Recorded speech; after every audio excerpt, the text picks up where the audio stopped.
Welcome to Kenton's videos. Enjoy the video. You start by making the network and device settings ready. Make sure the Motorola TV and your phone are on the same Wi-Fi network and that Bluetooth is enabled on the phone. Once done, open the TV settings and navigate to network or screen share, then enable discovery or casting mode on the TV. Meanwhile, launch the Motorola TV casting or screen share app on your phone. This step creates the signaling channel the TV uses to accept a connection. You now initiate the actual connection. In the phone app, choose Cast or Screen Share and scan for devices. When your Motorola TV appears, tap it and wait for the TV to show a pairing prompt. Make sure to accept on the TV, and if the TV displays a PIN, type that PIN into your phone app to confirm trust. Once paired, the app negotiates resolution and audio routing.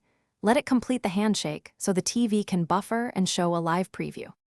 You finish by confirming playback and adjusting settings. Play a short video to verify audio and video sync, and if needed, set resolution in the phone app or TV display options to match the screen.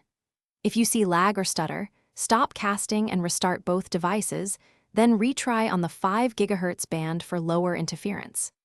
If things still fail, update firmware and app, reboot the router, and as a final troubleshooting tip, disable any VPN or